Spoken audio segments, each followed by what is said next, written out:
Hi, guys. Doubt has been my constant companion on my journey of faith. But I think a lot of times Christians are confused about doubt and what exactly that means. And I know that there's been plenty of times in my life when I've been confused and feel guilty for doubts and so on and so forth. But one of the things that I've found is that doubt has compelled me to dig deeper into why I believe what I believe. And actually, it's doubt that has served to fortify my faith along the way in many aspects. And so I'm able to kind of fall back on different reasons why I believe what I believe, and that's been helpful to me. I think that I'm just going to put my phone on Do Not Disturb here. But I think that people, here again, many Christians, are confused about the role that reason plays. Our God is the author of reason. And that, certainly He has consigned certain things in our spiritual journey to faith, that there are plenty of things that He invites us to reason. As a matter of fact, even in the scriptures it says, "Come, let us reason together," declares the Lord. And so I think it's good for us to think deeply about our faith and why we believe what we believe. I have some slides here I'd like to share with you about dealing with doubts and evidence for God's existence. And that, so let's talk about that. And tonight, what I want to do is I want to talk about the beginning of the universe. Now, these are facts about reality that all thinking people must explain. Now, I know that some thinking people take the approach of being agnostic. And so, in other words, they say, well, I just don't know. And that's okay. If that's the stance that you want to take, then go ahead and persevere in that. But it also might be possible that someone has reasoned through this in ways that you haven't yet considered. And so that's what we want to talk about tonight as we go through this. So I'm kind of sharing a thinking person's journey to faith. And this might be flattering to think that I'm a thinking person. But I truly have grappled with a lot of thoughts about faith and a lot of thoughts about spirituality, and not just with respect to God's existence, but kind of a whole scope of things. But we're not going to go into all of those right now. But one of the things that I want to talk about specifically this evening is the beginning of the universe. Now, on my journey to resolving my doubts about God, that I have found that certain arguments do not rely on the Bible to make the case for God's existence. Now, I want to emphasize that one more time, is that on my journey to resolving my doubts about God, I found that certain arguments do not rely on the Bible to make the case for God's existence. For after all, there's plenty of people that dismiss the Bible out of hand, and I get it. I understand their point of view, and I was one of them at one point in my life. But even these folks who dismiss the Bible are still left with various aspects of reality that all thinking people must explain. And discovering how thinking Christians explain these common aspects of reality went a long way to strengthening my faith. Now, let's understand what the case for faith is really like, because the case for faith, or the case for God's existence, is cumulative. Some people like to say that there's no evidence for God's existence, and I always like to ask them, well, what would you accept as evidence? Because a lot of times they will define quote unquote acceptable evidence so narrowly that much of just regular existence would be kind of excluded. But I think that a reasonable case can be made for God's existence, and I think that case is cumulative. Now, I like to use the example of Legos because no Lego set comes completely assembled.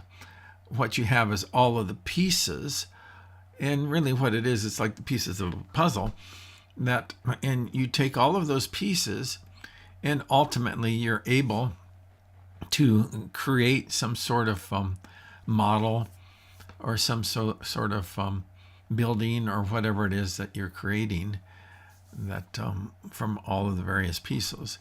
And so there's various pieces that go into the case for God's existence, and I'm going to share with you tonight just one of them. Now, one person who has been extremely helpful to me in sorting through my questions about faith is Dr. William Lane Craig. He runs an organization called Reasonable Faith, and I volunteer for that organization as a chapter director. And so the role of a chapter director is essentially to kind of like have opportunities to share information with other people, whether you're doing that in person or online like I'm doing right now. And so, but he's extremely gifted. As a matter of fact, that many would say that he is one of the top Christian philosophers in the world today. And I've had the honor and the pleasure of visiting with him and his lovely wife, Jan, on many occasions. So we're talking here about arguments for God's existence. And he says that there is no reason to think that unless we have some single argument for God's existence, which outweighs all arguments against God's existence, belief in God is unjustified.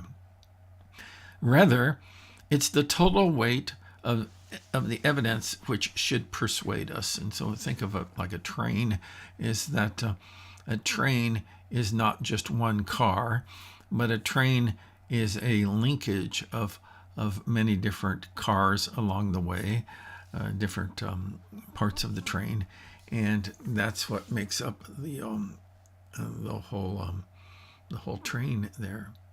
And I think that the same is true with respect to God's existence. And on a few occasions in my life, I've tried to list out all of the different arguments for God's existence and which ones I find to be most compelling.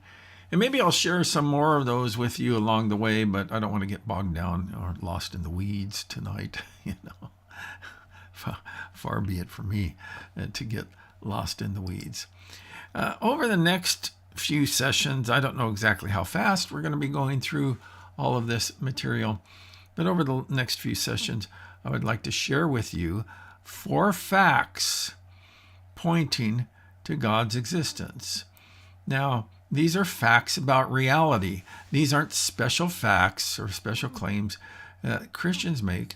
Rather, these are facts about reality that all thinking people need to reflect on. And, at least, even if they just say, hey, I don't know, and I'm tapping out on this, okay. But what I'm saying is that it may be worth investigating whether or not there are good reasons to believe a particular way. And that's what I hope to provide tonight, particularly with respect to the beginning of the universe. Now, that there's an argument from the beginning of the universe for God's existence. And it goes this way. Premise one is whatever begins to exist has a cause. And I like this little illustration there of the domino, because we could ask the question, why are the dominoes falling? And ultimately, you back that up, you back that up, you back that up, and you get to the first domino. And the first domino is not falling because of itself. There's somewhat that triggered the fall of those dominoes. And so we want to get to, we just want to spend a little bit of time reasoning through to what it is that began the universe. And the first premise of this argument goes like this, is that whatever begins to exist has a cause. Personally, I think that point is uncontroversial, that things just don't pop into existence, and that if that were the case, that we would witness things popping into existence all the time, and some people like to kind of like find sanctuary in quantum mechanics and say, see, things are popping into existence. But what oftentimes they fail to consider is that quantum mechanics are happening within the context of the larger universe. And we just don't know the factors of why things may be popping into existence at that quantum level. But it's not like they're popping into existence from nothing. So whatever begins to exist has a cause. The second premise in this argument is really a simple argument to follow. It doesn't, take a lot of sophistication to follow it. And that the second premise is that the universe began to exist. And here again, at least in our time, that this second premise is largely uncontroversial. Is that people and it's not just Christians that claim this.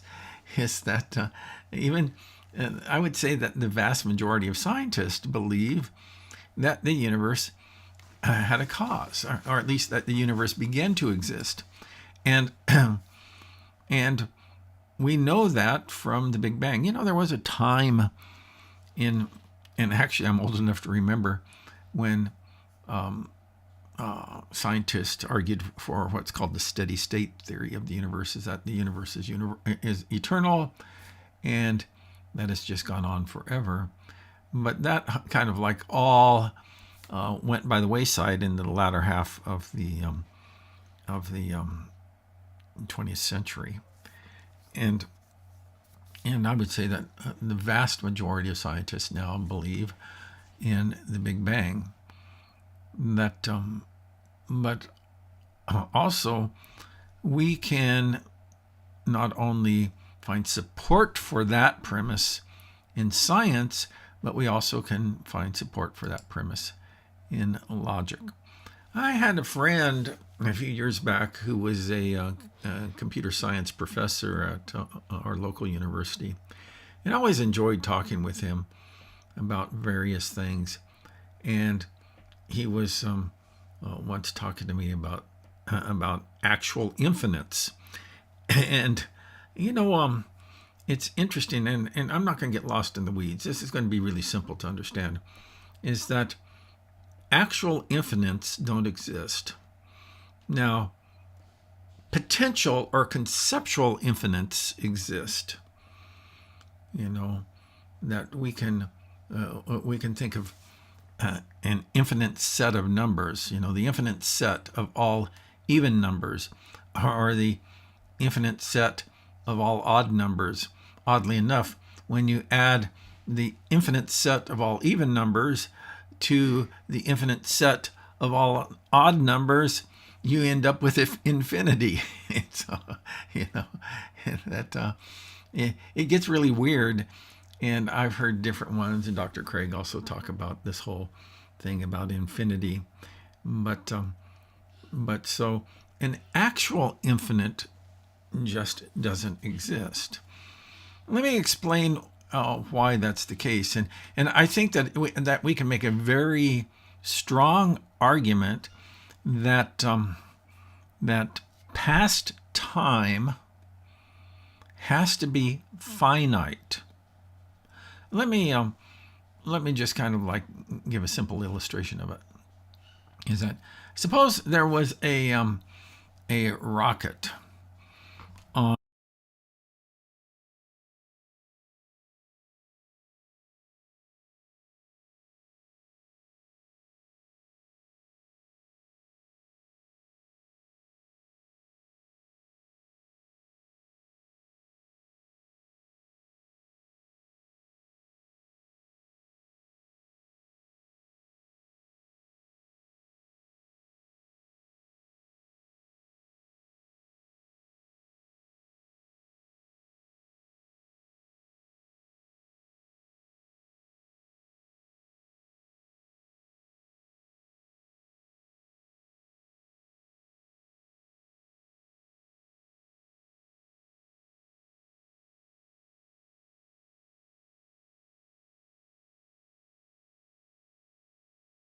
we understand that the past ends in this present moment. And so therefore the past cannot be eternal. There was a time when time started. And the reason why I know that is because the past ends in the present. Now that makes just complete sense to me. And if you have a hard time sorting that out, maybe we can talk sometime. You can also always DM me, and we can have a conversation about some of this stuff. But so an actual amount of infinite past time does not exist because the past ends in the present. So premise 1 is whatever begins to exist. Premise 2 is the universe began to exist, and we know that from the Big Bang. We know that from science, and we know that from logic, and that logic reveals to us that actual infinites don't exist. And so the conclusion of this argument is, therefore, the universe has a cause. Now, that may not seem to be too dramatic, but all of a sudden, when we start to poke around and thinking about what's the nature of the cause of the universe, is that it gets to be pretty interesting here. But first of all, let me explain what type of argument this is.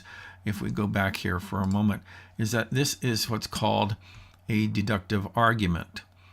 And a deductive argument, I just Googled this today as I was preparing this for our conversation here.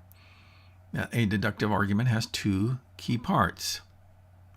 Now, a deductive argument is a type of logical argument where the conclusion is guaranteed to be true. The conclusion is guaranteed to be true if the premises or the starting statements are true and the reasoning is valid. So that's some technical stuff there. It's pretty evident what true premises or true statements are. And just going back on this is that premise 1 or statement number 1 is that whatever begins to exist has a cause. And like I say, I think that's pretty much beyond dispute. Premise 2 is that the universe began to exist. And here again, I think that the evidence from science and logic show us that premise is true. So if premise 1 is true and premise 2 is true, therefore the conclusion is true. It's certain. And so that's the idea of a deductive argument. And so, bingo, we have it here. We have true premises and we have a valid form of a logical argument. There's different types of forms of logical argument. If you're really interested in all that stuff, you can kind of look it up and do some studying on it for yourself. So the big question here then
So once you sweep away all the material causes in the universe, what are you left with?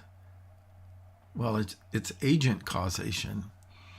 And so it seems to make sense to me that whatever started space and time has to be beyond space and time. It has to be immaterial because it's the start of material stuff. It has to be extremely powerful and personal because all material causes are gone now, and all that we're left with is agent causation. So I think that the beginning of the universe points to God's existence. Now, like Dr. Craig says, that this is not a knockdown argument, but I certainly think that it's a plank in the cumulative case for God's existence. And this argument from the beginning of the universe points to the existence of God, for the God of the Bible is beyond space and time. In the beginning, God created the heavens and the earth, and that he's immaterial, as we read in the scriptures that God is spirit, and those who worship him must worship in spirit and in truth, is that he's very powerful. Romans chapter 1, verse number 20 tells us that, and he's personal. He is the God who is an agent, who wills things into existence. He speaks things into existence. Now, there's more that we're going to be talking about, but not tonight. And so it's coming soon as I can kind of get this ready to go. So next time, what I hope to talk about is the fine-tuning of our universe. And our universe has certain physical characteristics that exhibit mind-boggling precision in order for it to exist, for our universe to exist. And we'll consider some possible explanations for these remarkably fine-tuned properties in our next visit. In the meantime, let me leave you with a couple slides here.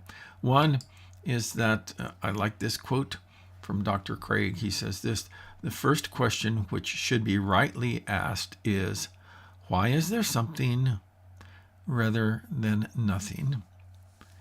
And, we start to ponder these things. Everybody has to ask these questions.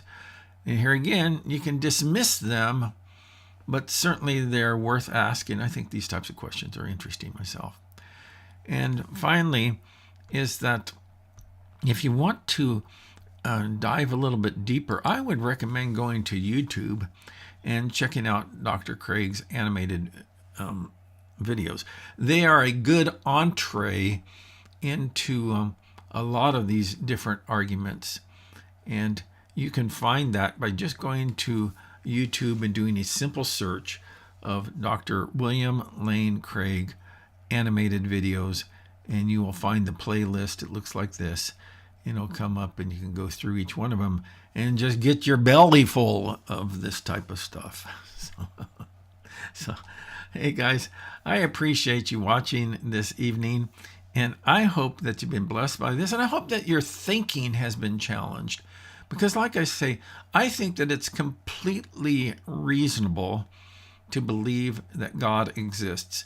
And one of the reasons why I'm convinced of that is because of the beginning of the universe. So that's it for now. I hope to catch you next time. Bye-bye.